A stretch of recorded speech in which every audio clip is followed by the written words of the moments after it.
Mesdames, Messieurs, c'est l'heure de la revue de presse. C'est l'heure de faire donc notre tour d'horizon à travers les différentes rédactions de la presse écrite sur le continent africain. Il s'agit donc de revenir sur les grands titres de l'actualité tels que traités par nos confrères. Et comme les traditions, nous aurons notre invité. Il est brillant, très talentueux, journaliste à Canada international, porteur d'un très grand projet sur le livre et sur la lecture. Junior Ossin est notre invité. Il interviendra bien évidemment à la fin de cette revue. Amélioration du prix du palmier à huile et de l'EVA en Côte d'Ivoire. Ouattara prend ses responsabilités, titre le quotidien L'Essor. Le journal relève, comme pour s'en féliciter, que le président a décidé de la mise en place des réformes dans les deux secteurs. À lire également dans les colonnes de L'Essor, les deux grosses erreurs de Bédié qui mettent Barbeau en colère. La rencontre Bédié-Barbeau livre ses secrets, conclut le journal. Pour le sursaut, aujourd'hui est un tournant décisif pour Barbeau et Blé Goudé dont la libération tient, poursuit le journal sur un fil. À lire aussi Ouattara, Soro, Blé Goudé et Barbeau qui pleurent Didier Arafat, l'icône du coupé décalé, décédé à la suite d'un accident de moto le 12 août dernier. Décision intégrale d'acquittement de Barbeau et de Blé Goudé. La voix originale, dans son édition spéciale parue un jour en avant, nous fait savoir qu'aucun témoin ne soutient les accusations. Au Burkina Faso, la mort accidentelle de Didier Arafat barre la une du journal Le Pays, avec des fans encore sous le choc. Au-delà de la consternation, il y a des leçons à tirer, conclut le journal. C'est le développement urbain durable qui fait l'actualité dans les colonnes du quotidien La Nation au Bénin. Le projet Porto Nouveau Ville Verte prend corps avec 6 milliards de francs CFA après 4 années d'attente. Toujours au Bénin, l'économiste nous fait savoir qu'en matière de développement, on note une forte croissance des pays de l'Afrique de l'Ouest dans l'UMOA, l'Union monétaire et économique ouest-africaine. Le journal titre également sur l'adhésion du Bénin à l'accord AMREP pour la densification de la lutte contre la pêche illicite. Mali aujourd'hui barre sa une avec le top 15 des Maliens qui font la fierté de leur pays à l'international. Au Gabon, les 153 prisonniers détenus illégalement dans la maison d'arrêt de Libreville sont libres sous instruction du président Ali Bongo. Il s'agit des détenus dont les délais de détention préventive et de condamnation avaient déjà expiré.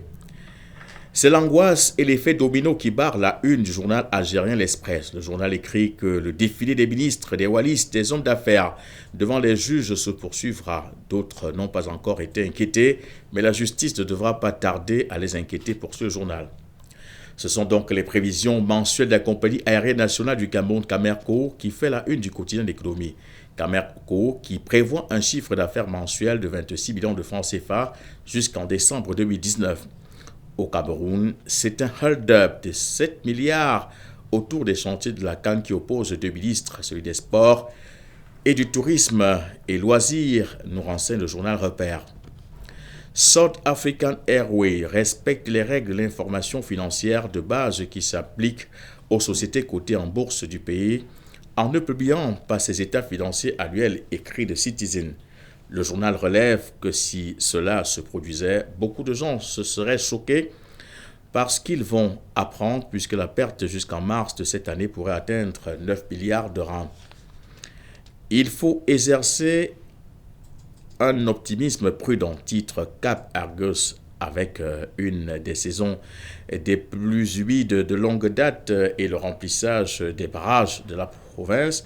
Plus rapidement que prévu, le secteur agricole ne fait pas encore danser la pluie, avertissant que l'impact de la récente sécheresse sur les emplois et le rendement des cultures se fait encore sentir, conclut le journal. La privatisation protège les droits des travailleurs, titre ce jour le journal de l'Angola. Le ministre d'État à la coordination économique Emmanuel Nuces Junior a assuré hier à Luanda que le programme de privatisation qui compte 195 entreprises publiques sera mené dans le strict respect et la protection des droits des travailleurs dont les entreprises seront ciblées dans le processus. Selon le ministère du Travail de Namibie, près de 500 travailleurs des divers secteurs de l'économie ont été licenciés au cours du premier trimestre de l'exercice 2019-2020. Et New Era décrit que cela fait exactement 1000 licenciés en 6 mois.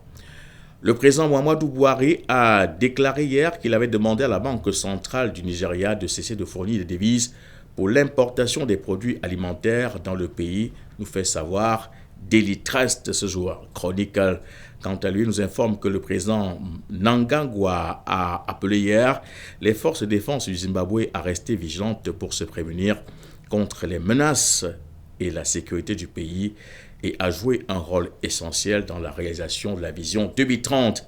C'est la même information qui barre la une du tabloïd de Herald. Parole à présent à notre invité Junior Ossin. Bonjour. Bonjour, Noadieu. Alors, vous êtes journaliste à Canada International et vous arrivez souvent d'être désigné par la rédaction centrale pour porter la voix de la rédaction au journal de 13h et parfois au journal de 19h50. Vous avez suivi, comme moi, cette revue de presse. Il y a des faits qui ont capté votre attention, qui suscitent quelques commentaires.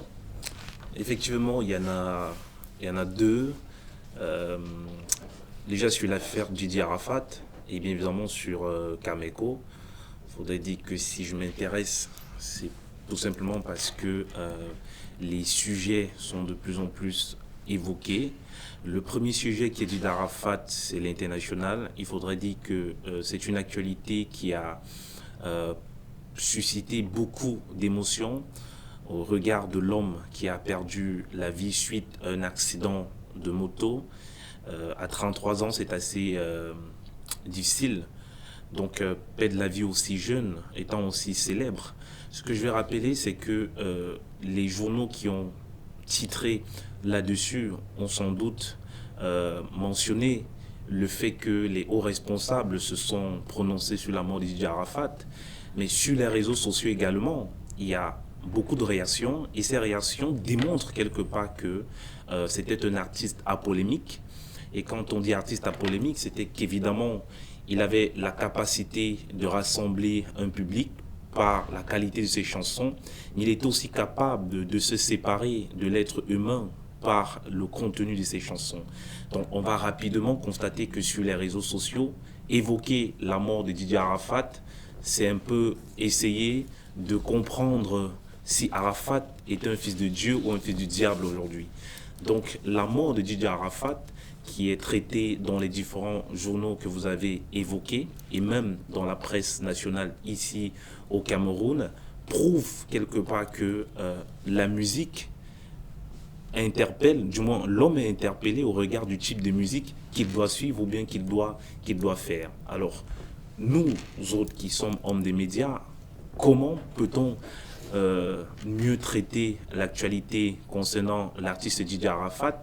C'est d'essayer de rappeler aux internautes que au-delà du fait que Didier Arafat était un artiste célèbre qui a rapidement il a vécu une vie hyper intense en 14 ans et que rapidement il perd la vie comme ça à 33 ans, ça prouve quelque part que la vie est tout autre.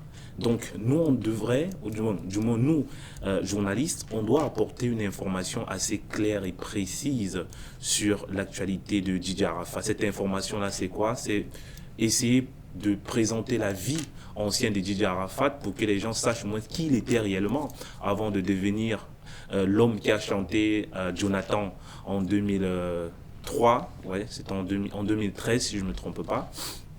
De 2003-2013, la date sûrement m'échappe, mais je crois que c'est à partir de 2013 effectivement que Didier Arafat a été connu grâce à sa chanson Jonathan. Donc là c'est 2003, voilà, c'est 2003, exact, ça me revient. Et 2013 ça fait un peu tôt pour 2019, donc c'est 2003 exactement. Donc où il a été connu grâce à ses chansons de Jonathan.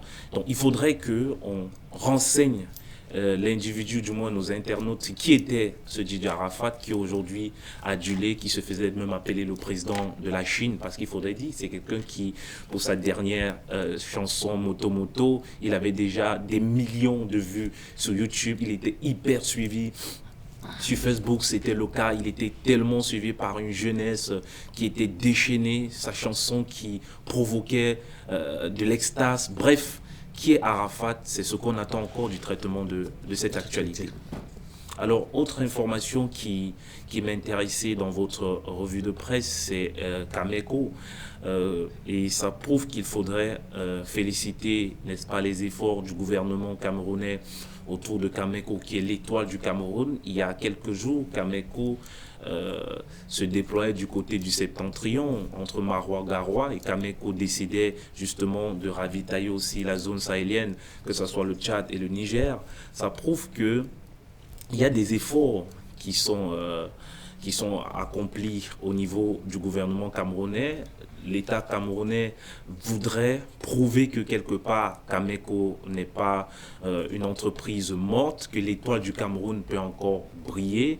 Et le hub qui s'est déployé, des médias en ont fait le déplacement de Douala jusqu'à Garoua pour voir comment est-ce que désormais Cameco peut desservir cette zone-là. Donc pour moi, c'est une actualité aussi importante qu'il faudrait essayer d'encourager dans le traitement de l'actualité camerounaise, parce qu'effectivement, Cameco a perdu beaucoup de points aux yeux des Camerounais. Ce qui était l'identité du peuple camerounais ne l'est plus aujourd'hui. Et pour que cette identité puisse revenir, il faudrait apprendre à donner une information qui permette aussi à cette entreprise de se relever. Et vous l'avez bien fait, quand Cameco puisse engranger des points, amasser des points, des bonnes notes, faudrait le dire comme ça. Ça prouve que quelque part, l'État du Cameroun ne veut pas baisser les bras. Il faut relever l'étoile pour que cette étoile puisse briller au sommet. Merci Junior Ossin. Je voudrais revenir sur cette actualité de Cameco pour dire qu'à un moment donné, le gouvernement camerounais avait demandé aux responsables de cette compagnie aérienne de réduire les dépenses de prestige. Est-ce que vous pensez qu'aujourd'hui, ce sera chose faite, même si on parle d'une volonté de l'équipe actuelle de pouvoir capitaliser cette compagnie au point d'enregistrer des recettes au moins de 26 milliards de 26 millions, autant pour moi, par mois jusqu'en 2019. Est-ce que vous pensez que cette équipe pourra réussir son challenge? Je crois fermement que cette équipe pourra réussir son challenge si et seulement si la corruption soit éloignée des habitudes des individus. Si les vols sont réguliers? Oui, justement, si les vols sont réguliers, c'est possible. Mais je dis encore, les vols peuvent même être réguliers, mais s'il y a la corruption, s'il y a la mauvaise mentalité, s'il y a manque de volonté, rien ne pourra Et surtout marcher. sur la bonne gouvernance? Oui, au niveau de la bonne gouvernance, parce qu'on sait comment est-ce que les choses sont gérées dans ce pays, on sait comment les gens ont l'habitude de négocier très mal des marchés, de justifier des actes parce qu'ils veulent, n'est-ce pas, s'accaparer du bien de la nation. Mais je crois et je suis certain que ceux qui sont là aujourd'hui, s'ils sont capables de dépasser l'idée de la corruption, s'ils sont capables d'avoir un comportement qui permet en sorte de faire de bonnes choses, tout sera possible. Parce que pour le moment, on s'est toujours plaint du fait que la gestion de Cameco, on a eu plusieurs directeurs généraux à la tête de cette entreprise, changement au quotidien, mais rien ne s'est amélioré. Donc on espère tout simplement qu'aujourd'hui, avec cette nouvelle équipe, on pourra faire des choses assez agréables. Moi, je crois et je suis convaincu qu'il faudrait qu'on se loigne de la corruption, parce que tant qu'il y a la corruption, rien ne peut évoluer. Merci infiniment, vous, Julien Ossin, d'être venu ce matin commenter ces deux faits de l'actualité avec nous. Madame, Monsieur, c'est tout pour votre revue de presse ce matin. Restez cependant fidèles à nos programmes qui se poursuivent.